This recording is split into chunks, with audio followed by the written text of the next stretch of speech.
बच्चों, इसके पहले वीडियो में मैंने आपको कक्षा शिक्षण के सामान्य सिद्धांतों को बताया था।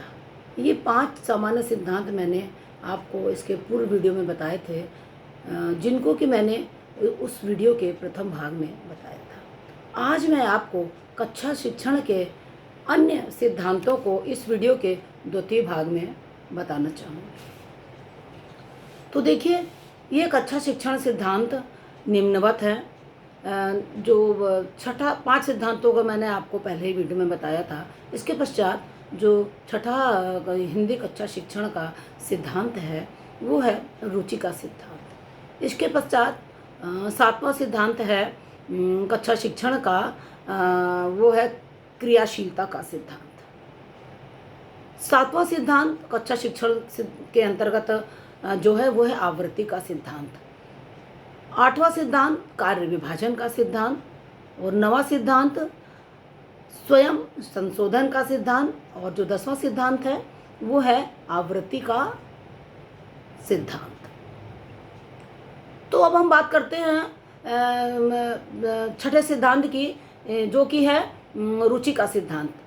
देखिए, रुचि का सीखने की प्रक्रिया में, जैसा कि मनोवैज्ञानिकों ने भी कहा है कि सीखने की क्रिया में या सीखने की प्रक्रिया में रुचि का विशेष महत्व है, और हिंदी कक्षा शिक्षण के मध्य तो और भी ज़्यादा। इसलिए जब भी हिंदी कक्षा शिक्षण कार्य किया जाए तो रुचि के सिद्धांत को अवश्य अपनाया जाना चाहिए, अर्थात छात्र की रुचि और उसकी योग्यता के अनुरूप शिक्षण कार्य को किया जाना चाहिए। अब प्रश्न यह उठता है कि छात्र की रुचि कौन सी है, ये हमें कैसे पता चलेगा? कक्षा में भिन्न भिन्न तरह के छात्र हैं, तो उनकी रुचियों को हम कैसे समझेंगे?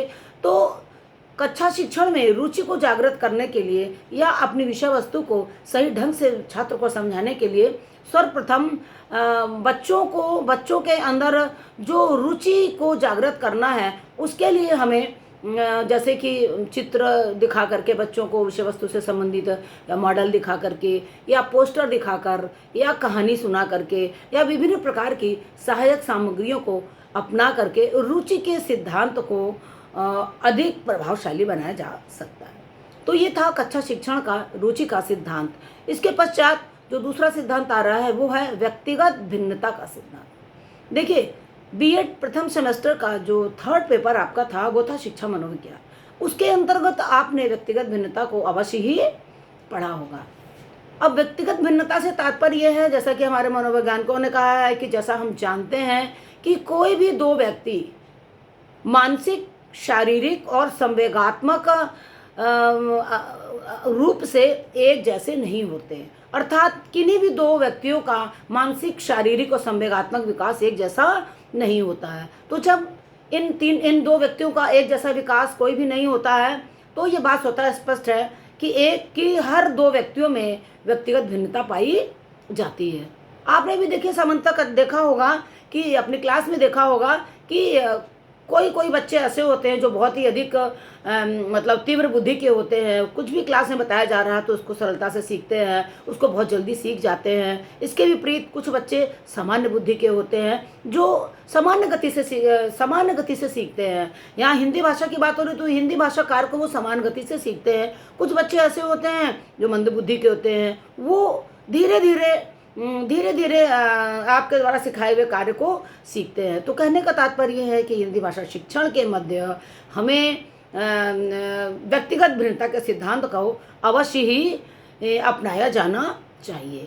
इसके पश्चात बात आ रही है कार्य विभाजन का सिद्धांत। देखिए, कार्य विभाजन के सिद्धांत से तात्पर्य यह है कि हम जैसे कक्षा में जा रहे हैं, या जब हम कक्षा में शिक्षण कार्य करते हैं तो निश्चित रूप से अपने कुछ उद्देश्यों को लेकर के हम जाते हैं। तो इन मात्र खाली शिक्षण के उद्देश्यों को ही महत्वपूर्ण स्थान नहीं दिया जाना है। उन शिक्षण के उद्देश्यों को प्राप्त करने के लिए हम अपनी जो पाठ्य बिंदु है उनको किस प्रकार से हमें पढ़ाया जाना चाहिए, ये भी अत्यंत महत्वपूर्ण है। कि हमें अपने पाठ को 2 खंडों में पढ़ाया जाना है, या हमें अपनी जो हमारा जो पाठ्य विषय है, या जो हमारी पाठ्य विषय वस्तु है, उसको हम सहायक सामग्री के माध्यम से पढ़ाएंगे या मटेरियल एड के माध्यम से पढ़ाएंगे। इन सब चीज़ों को पूर्ण रूप से समझ करके ही अगर कहा जाए तो कार्य विभाजन के सिद्धांत को अपनाया जाना चाहिए। अगर हम इस कार्य विभाजन के सिद्धांत को शिक्षण के मध्य अपनाएंगे तो निश्चित रूप से जो हमारा हिंदी शिक्षण कार्य होगा वह सफल हो सकेगा, क्योंकि जो कुछ भी हम कक्षा में बता रहे हैं, छात्र को जो भी हम समझा रहे हैं, उसको वो छात्र सही ढंग से सीख सकेगा।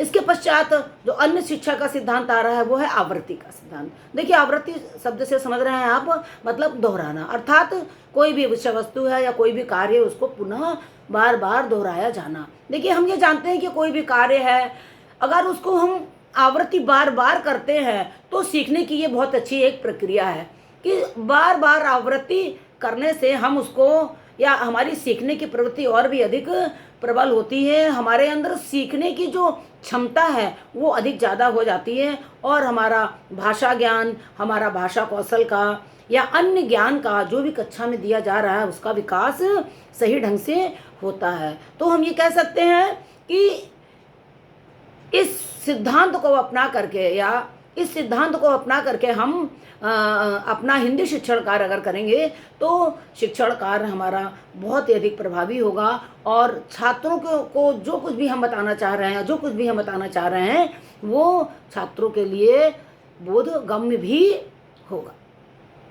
इसके पश्चात बात आ रही है स्वयं संशोधन का सिद्धांत। देखिए, स्वयं संशोधन से तात्पर्य ये है कि अपने द्वारा की हुई त्रुटियों का स्वयं ही समाधान करना, या अपने द्वारा की हुई त्रुटियों को स्वयं ही समझ लेना और फिर उसका स्वयं ही धीरे धीरे समाधान निकाल करके भाषा कौशल का विकास करना। देखिए, हमारे आपके अंदर एक प्रवृत्ति होती है कि हम धीरे धीरे क्या करते हैं, खासकर हिंदी भाषा की यहाँ हम बात कर रहे हैं क्योंकि हिंदी शिक्षण के सामान्य सिद्धांतों को मैं बता रही हूँ आपको, तो उसके अंतर्गत क्या होता है। देखिए, मैंने पहले भी वीडियो में आपको बताया है कि जो बच्चा होता है पहले क्या करता है, वो दूसरे की बात को सुनता है, फिर धीरे धीरे वो बोलना सीखता है, बोलने के पश्चात वो लिखना सीखता है, और फिर धीरे धीरे उसका विकास होता है। तो इस विकास की प्रक्रिया में बालक की निश्चित रूप से कुछ त्रुटियां अवश्य रह जाती हैं या रह जाती होंगी। तो अब प्रश्न ये उठता है कि स्वयं संशोधन के सिद्धांत क्या चीज़ है, या ये कहाँ से इसमें आ रहा है। तो स्वयं संशोधन से तात्पर्य ये है कि भाषा कौशल को सीखने में जो भी त्रुटि है, या कक्षा शिक्षण के मध्य जो भी त्रुटि छात्र के द्वारा की जा रही है, वहाँ के बच्चों के द्वारा की जा रही है, उसको अगर छात्र स्वयं ही समझ लेता है और स्वयं ही उस त्रुटि का समाधान वो छात्र अपने आप कर लेता है, तो निश्चित रूप से सीखने की प्रक्रिया का जो विकास है, या भाषा को सीखने का जो उसकी कला है, या भाषाई कौशल का जो विकास है उसका, वो बहुत ही सुलभता से सही ढंग से हो सकता है, और बच्चा अपने द्वारा की हुई त्रुटि को पुनः सामान्यता नहीं करता है, क्योंकि उस त्रुटि का संशोधन उसके स्वयं के द्वारा किया गया है, या उसकी त्रुटि का संशोधन उसने स्वयं ही किया है। तो देखिए, ये मैंने आज आपको बताया हिंदी कक्षा शिक्षण के कुछ अन्य सिद्धांत। इन सिद्धांतों को सामान्यतः अपना करके हम अपने हिंदी कक्षा शिक्षण को क्या करते हैं, बोधगम्य बनाते हैं, प्रभावशाली बनाते हैं, छात्रों की सीखने की कला को और भी अधिक, जिसको कहेंगे, प्रगाढ़ बनाते हैं, और इन सिद्धांतों को निश्चित रूप से अपना करके हम एक अपना हिंदी कक्षा शिक्षण कार्य को बहुत ही अधिक सफल बना सकते हैं, और अपने उद्देश्यों को, जिन उद्देश्यों को लेकर के या जिन उद्देश्यों को सोच करके हम कक्षा में जा रहे हैं, उन उद्देश्यों को प्राप्त करने में ये कक्षा शिक्षण के सिद्धांत पूर्ण रूप से सफल हो सकते हैं। तो ये मैंने आपको इस हिंदी कक्षा शिक्षण के सामान्य सिद्धांत के द्वितीय भाग में, या इस वीडियो के द्वितीय भाग में इन अन्य सामान्य सिद्धांतों को बताया।